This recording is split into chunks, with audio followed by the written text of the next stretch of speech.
All right, so this past weekend I was at a mastermind in New York City. It was the Hudson Mastermind. If you guys don't know, Hudson is the founder of Comfort. It's the hoodie brand. They have like the weighted hoodies, and then they have the eye mask hoodies for planes and stuff like that. So I went there. There's a bunch of other founders there. Dom from Raw, Greg Lavecchia, Bloom, Logan from Physician's Choice. They got like the #1 probiotic. You've probably seen it at like Whole Foods and stuff like that, or Amazon. A bunch of other cool founders. Danny Young, I think is how you say his last name, from IM8. So it was like probably the most stacked lineup of speakers that I've ever seen, like at an event. One, that I've ever been at, and two, just like I haven't seen like that high level of founders at an event. So the event was awesome. Like there's a bunch of takeaways, and in this video I'm going to talk about the key takeaways I had. But one of the things that really stuck out to me is the idea of a personal brand. And if you guys follow, like if you're into the e-commerce world, like Greg, Dom, now Logan, but mainly Greg and Dom have been absolutely cranking out content and going all in on their personal brands. They probably have the best personal brand content out there for founders and people that are actually trying to build an actual business. And what it looked like is when you saw them there in person, the crowd was over to them. When they were done speaking or when they were hanging out, everyone wanted to talk to them. And that showed that even the people that were probably there that could have been more successful, they didn't want to interact with those people. They wanted to interact with Greg and Dom. And I kind of thought about this for a bit. I talked to my girlfriend Jess about this, and it was does that mean you should? I was like, should I build a personal brand? Is it wait, these guys are already super successful, then I should build a personal brand and do videos and stuff like that? I don't love the word personal brand either, but for the sake of the video, people just know what personal brand is. But I've always loved to create content in a way, or not even create content, but I've always loved to just share my experiences and talk about things that I'm doing in a way that suits me, and that's more long form videos. I don't really like short form content. It's not my thing. I'm very much more of a podcast person. I just like to have a conversation, and they've just done a great job of documenting their entire process. So I'm not sure where this is going to lead, but I left with that conference with a feeling of even though I'm not where I want to be, and Nutre is not a $100 million plus company and stuff like that, and I don't have a ton of money and stuff like that from a big sale or anything like that. I'm does that mean I shouldn't share content? Because Greg talked about it too. He was I've been sharing the journey for Bloom for 10 plus years when we had no money.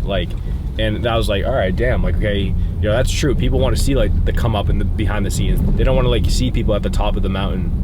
And I go back and forth because I'm is my shit that interesting? Can I share that much stuff? And I think that, yeah, I can, because it's I became CMO of Nutre at 27 years old.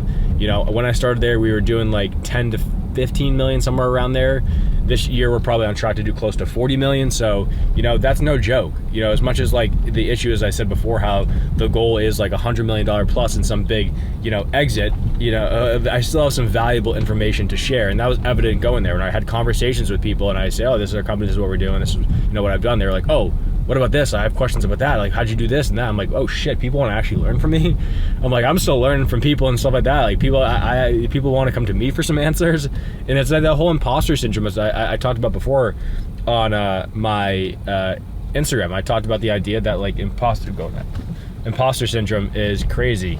And the idea that so many people are, kind of pigeonholed by that idea. And it can, really lean you towards lack of confidence in what you're doing, and I think there's a healthy balance between ego, confidence, and just having the ability to understand you still have a lot of information no matter where you are. If you're 5 years ahead of someone, you still have information and key insights to show them. If someone's 20 years old and getting out of college and starting a brand, I can help them out a shit ton. As I said before, I've helped Nutre, grow to on track to do 40 million this year. Of course, it's a team effort, but people behind me can still learn a ton. And I think that's the mental trigger that I have, is I'm not making content for the people that are ahead of me, the people that I'm following. I'm making content for the people that are on the come up, even stages below, or even where I'm at right now, and just want somebody to relatable to listen to and hear stuff from.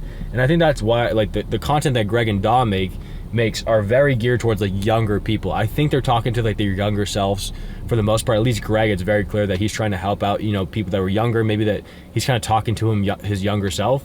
And that's really like what I like to do. Like when I make videos and stuff and I talk about things, I'm very much talking to like my younger self. Like that's who I'm making content for. That's who I'm like picturing is watching this video behind the camera, whether that's, you know, personal development, life advice, or just business advice and just like, you know, how to scale a brand. So I don't know where this series is going to lead. I might just do some different stuff and, you know, test this out. I don't know where this series is going to lead, but, you know, I just feel an inclining. I've just gone back and forth of like content. What do I do? And film videos a little bit, and then I don't post it and stuff like that. Do I just do Instagram? So let this be just like a key lesson to anyone out there. Like, I think more people than not are in this similar position of like, you know, what do I do? Like, do I share? Can I share? Am I there yet? So who knows? Again, who knows where this is going to lead, but you're here for the journey. Let's see what happens. All right, guys, so pulling into Nutre HQ right now. Nutre HQ, we have our weekly 10 a.m. leadership meeting that is starting in 1 minute. I was trying to vlog, so I'm a little bit behind, rushing this morning. But yeah, we do this weekly leadership meeting every week. We run EOS, shout out Chris Mader. It's a system to help us actually, it's like an operating system for a business, essentially. Maybe I'll dive into it and show you guys what that is in the video, but I had to get to this meeting. I'm running late.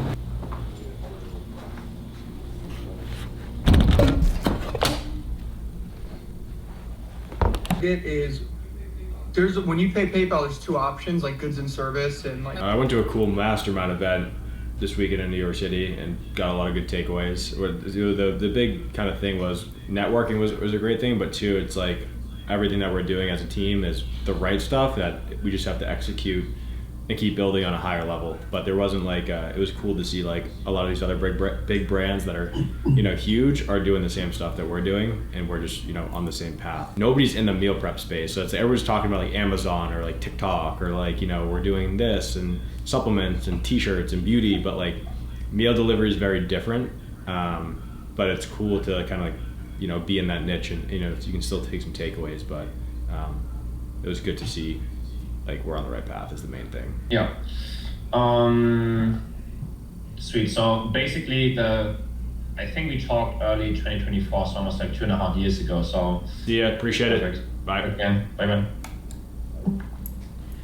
All right, so just finished up that call. I'm not going to say the price of what it costs to work with them. They are very, very, very, very good at what they do. So the price is, you know, more expensive than a lot of the other agencies that we've talked to.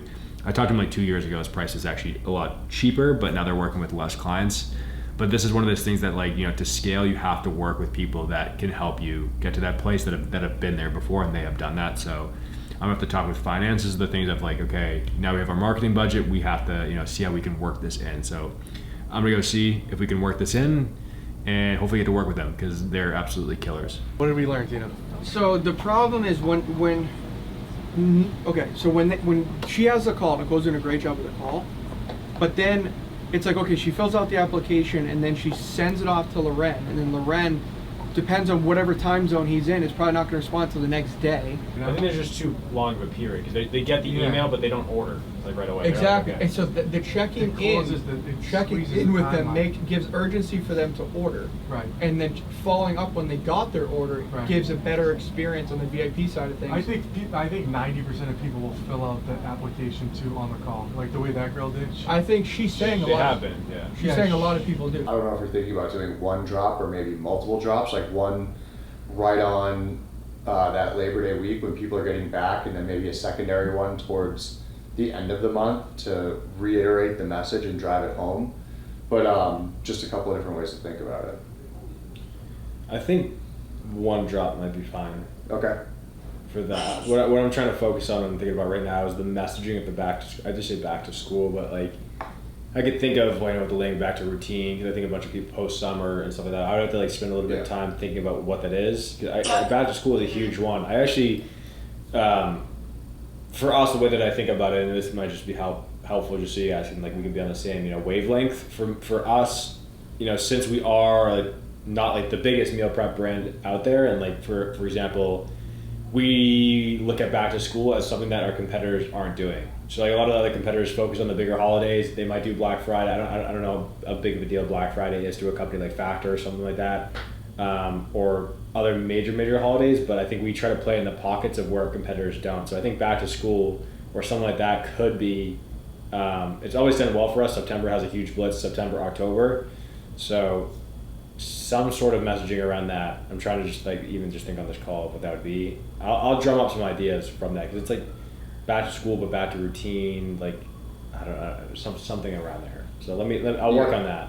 All right, so right now jumping into probably one of my favorite new meetings that we have here at Nutre, and that is our weekly marketing workshop. I do this every single, let me just shut the door, Gary yelling out there, sales team's too loud. This is probably my favorite meeting nowadays. I just implemented this. It's because it's like, before what I found is we had like normal marketing meetings that we would just like talk about KPIs and stuff like that. But what happens is like, it would just go off on a tangent and we would talk about just like strategy and more high level stuff. There would never be enough time. So I just implemented this just like every week for an hour. We talk about a different topic. Sometimes I come with like a, type of a keynote where I'm talking about, last week was TikTok. This week it's going to be more of just like an overall marketing workshop. We have so much going on. So it's kind of just extra time to just chat about things that we didn't get to talk about yesterday in our marketing meeting. So we're gonna jump into that and hopefully, get some good movement, get some value for you guys too. So let's do it. I just think they think the influencer pack is an easier lift for right now. It's like not a low hanging fruit.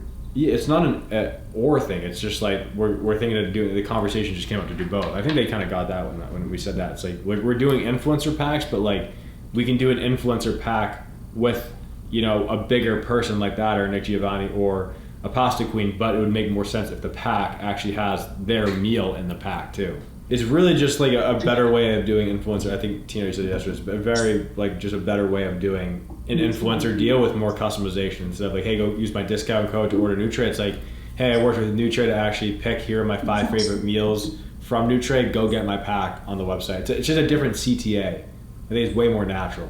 All right, so just got off that meeting. It was all about influencer marketing, affiliate stuff, connection that I made. Just wanted to chat with them to see how we can do a better job about building out our entire, affiliate program. And what that really led into is, as I said earlier in this video, I went to the Hudson Mastermind and I wanted to share the takeaways that I had from it. So I actually put together a tweet. If you guys follow me on Twitter or X, put together like my top takeaways from it. So I just want to share here, sit down with you guys and talk about, the key learnings I learned from being at a mastermind with over, $4 billion in revenue, all the speakers combined, is what their businesses do. So pretty insane. Like that's like, again, never like that many like crazy founders in one room. It was pretty nuts. But I had a lot of key takeaways. The main thing really was overall was just like validation that we're doing the right things. I think I talked about that before, but that we're doing the right things, that we can just do it, better. Because I think at the end of the day, you hear about, brands that are crushing. You're like, what do they do? What do they know that I don't know? What are they doing so much better than I do? They're doing part of this new secret, different thing. Like you hear about billionaires, you're like, what's the secret? What's the secret? And they always give like the most generic advice ever. If you relate this to marketing, it's like, you can do email marketing, you can do paid ads, you can do, SMS, you can do affiliates, you can do events, you can do whatever. The brands that are winning are doing the same things you're doing. You're just doing them at a level 3 and they're doing it at a level 10. Okay, the same stuff, but are you really, really actually executing at that highest level? Are you doing, you're going above and beyond in every sort of area? Probably not. Like us at Nutre, we're trying to do as best as possible right now. And like right now we just have like, this, I don't know, we have this idea that like we want to grow so fast. So for us, it's like crunch time. And like we've been doing, a great job of the things we've been doing with a lean team. Like now we're starting to expand a little bit more. We've been trying to do the best we can, but now to get to the place that we want to go, we have to just get better and, hire better people at the same time too. You can, of course you can learn stuff and, grind your way there too, but sometimes you just have to put people and hire people that, have already been there, kind of already know the system and help implement that system in your business. That way we can turn like, our influencer program from a 3, to a 10, whatever it is, 5 to whatever it is, the numbers wise. But back to the actual lessons I want to go over. So I had 8. So let's start with number 1. Number 1 is never pay for brand posts on trips. Make the experience so good that creators post because they want to. So many people are posting, like are doing brand trips and they think that like, I'm doing this whole entire brand trip. I have to like, have certain deliverables with these influencers and celebrities, whatever it is.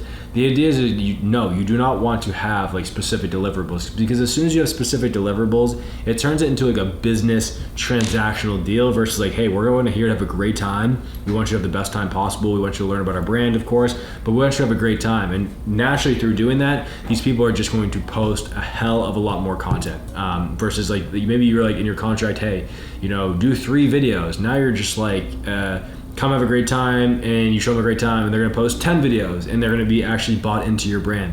So don't make everything transactional. I know it's hard to do because it's like maybe that brand trip costs a lot of money to do, like we've done in the past.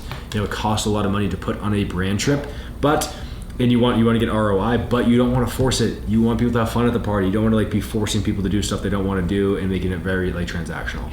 Number 2 is hire a relationship manager for your ambassadors. So what they talked about there, I think Maureen from Tarte Cosmetics talked about how they have like an ambassador relationship manager that's essentially just like someone that like most people with influencer programs is they have a list of influencers, they pay them to post whatever, and it's very again transactional. For them it's like, okay, how can you capture what are these people's birthday, what are they like, what are their favorite things, like what's going on in their lives, are you following them on social media? If you are, you better be, because you might be seeing, hey, they're going through a tough time, hey, something else, life event happened, they had a kid, whatever they did. Send them a gift.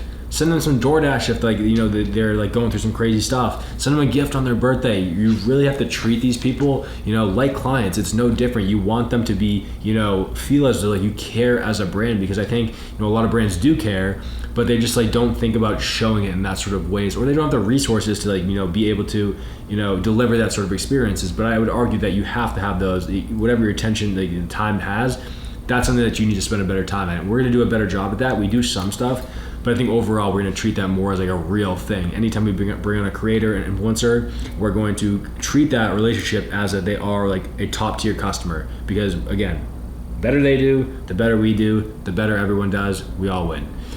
Number 3 is, I kind of like, this one's kind of a weird one, but I wrote like structure your affiliate program like an MLM. I don't mean actually run it like an MLM where everybody makes money off, or pyramid. It's more a pyramid scheme where people make money by recruiting other people, and they make money through their recruits. It's not really like that. MLM is just more like building a community of people that are selling a product, but like you're really fostering such like the thing I'm taking from MLM stuff is taking such like a play on community that they do. If you ever seen like an MLM, like the community's fired up because they're making a ton of money. They all believe in the same stuff too. There's a little bit of a culty thing too. We're not trying to go that way, although like a lot of marketing and stuff like that and communities are kind of cult-like ish. They're just not drinking blood or doing some crazy stuff, whatever cults do nowadays. But you still want to like take some of the principles from it, because they do work at the end of the day when you're trying to foster community. The other thing I wrote too is like you got to treat like the way that we're looking at it, that influencers and creators, and they talked about this at the event, is like there's your core creators and then there's your affiliates. Your core creators are like the people that are on your roster, that your go-to people that create content for your brand, and they're you have them on like a contract, kind of retainer basis where they're making content consistently. You treat them awesome, like they're your core group. Then you have your actual affiliates, which is just like all the people that are creating content from your brand. They're just like, affiliates, and they're making money by doing product posts, but they're not like traditional content creators where they're just like in your roster. And which kind of leads to the next point is like you want to meet with both of those groups each week. So have a call for your core creators, talking about like new stuff with the brand, new initiatives and all that stuff. And then for your affiliates, have another call where you go over like what content's winning, help them make better content, help them grow their personal brands, help them win overall. Again, it's all about relationship building and all about helping everyone win. Because if everybody wins, it works out. Everybody thinks that it has to be like, I have to extract the most amount of value from everyone else, and I'm just so like that. It's not the mindset you have to have. The more that you focus on just providing value, the better results that you're going to have. It works, and like, it might seem weird, but it actually works. 5 is design brand experiences, not product demos. So I wrote this down too, is like think OxyClean infomercial energy, not come try our product. You look at Costco and you have people doing like demos and stuff like that, and it's like, try this cheese, try this. It's like, you don't want to do that. Come try my product. It's like, no, how can you design an experience for your brand in an event form, a challenge, whatever it is, that makes people want to engage? And it's not just about your product. It's about, the things that people that consume your product, believe in. Example is like a run club.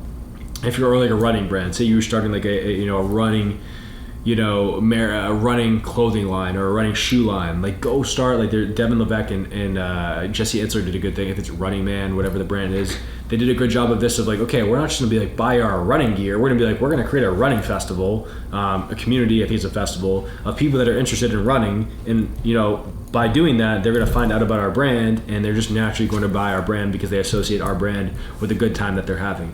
That's 360 marketing of stuff that's not like direct response, that it's not like you can't measure directly, but that this is having a huge impact on your business. That's like next tier. You have to do that direct response and to get like ads and sales, but that's more of a play where you can build something that maybe takes a little bit longer, but it's absolutely crazy.